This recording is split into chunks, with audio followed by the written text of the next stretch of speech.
The temperatures below 0.7 degree Kelvin may be obtained by adiabatic demagnetization of certain paramagnetic salts. And this process is known as magnetic cooling. All materials possesses magnetic properties to a greater or lesser degree and fall within one of these following classes like ferromagnetic, diamagnetic or paramagnetic. Those materials which are strongly attracted by a magnetic field is called ferromagnetic material, while materials which are repelled by magnetic pole is called diamagnetic materials. Materials which are weakly attracted by a magnet is called paramagnetic material.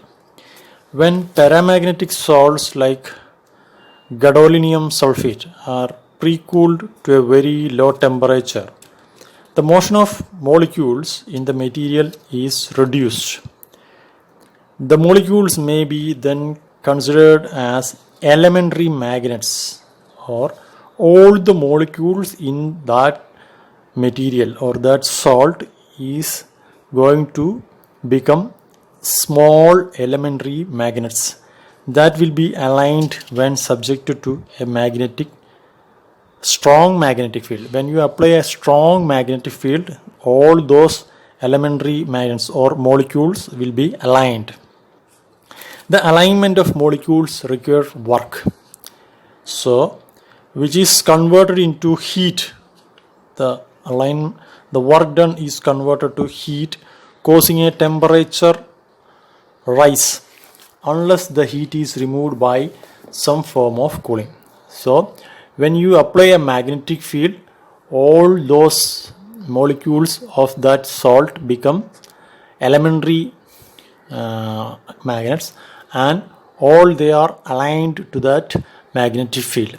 For that alignment, there should be a work to be done, and that work is converted into heat energy, and the temperature, due to that heat, the temperature of the salt rises when you apply a magnetic field to this type of paramagnetic salts. If the salt is then demagnetized, if we demagnetize that salt, work is performed without external heat exchange. In the absence of heat exchange, the internal energy of salt decreases and consequently salt cools. When we demagnetize that salt, the work performed is without external heat exchange, so that the internal energy of the salt decreases and the salt is become cool, and this is known as adiabatic cooling process. In the figure, it shows adiabatic demagnetization apparatus. It shows the arrangement for a adiabatic demagnetization of a paramagnetic salt for low temperature production or for producing low temperature. In the figure, a paramagnetic salt is suspended by a thread in a tube containing low pressure gaseous helium.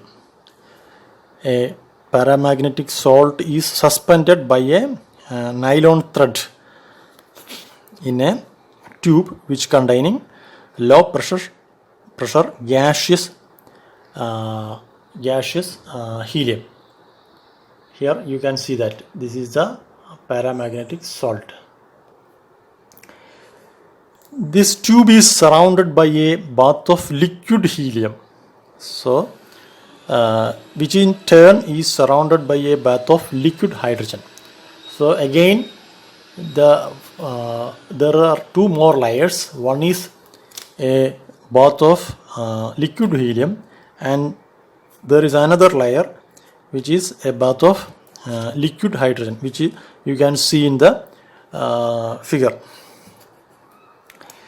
The magnetic cooling in actual practice is accomplished in the following steps. The first step is the magnetic salt, the paramagnetic salt is cooled to about 0.8 Kelvin by surrounding it with liquid helium boiling under reduced pressure, so that we are reducing the temperature of the paramagnetic salt about 0.8 Kelvin with the help of liquid helium. Now the second step is the salt is exposed to a strong magnetic field, so that there is a heat produced in the magnet. The heat produced by the magnetization of the salt is transferred to the liquid helium without change in temperature of the salt. So because we can achieve this by boiling the liquid helium, so that we can remove the heat without changing the temperature. We can remove the heat without changing the temperature by the boiling of liquid helium. Now the third step is the tube containing the salt is evacuated of gaseous helium, and the salt is isolated at a temperature below 1 Kelvin under the stress of strong magnetic field. The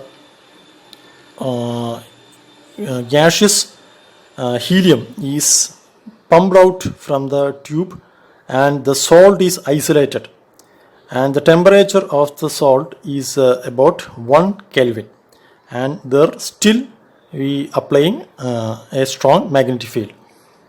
In the fourth step, we release the magnetic field, and suddenly the salt temperature decreases in almost a perfectly isentropic way. So when we remove the magnetic field, the salt temperature suddenly going to go down, and that too in a isentropic manner. Now the lowest temperature thus produced by adiabatic demagnetization is about 0.001 Kelvin. The commonly used paramagnetic salts are ferric alum and gadolinium sulfate. The strength of magnetic field generally used for this process, adiabatic demagnetization, is of the order of 80 kilogauss. Very low temperature cannot be measured by ordinary means, but can be calculated by measuring magnetic susceptibility using equations. So this is the way in which we are producing very low temperature of about 0.001 Kelvin in a paramagnetic salt. So this question, so this type of questions is in your previous question papers. So please study it well and appear for the examination.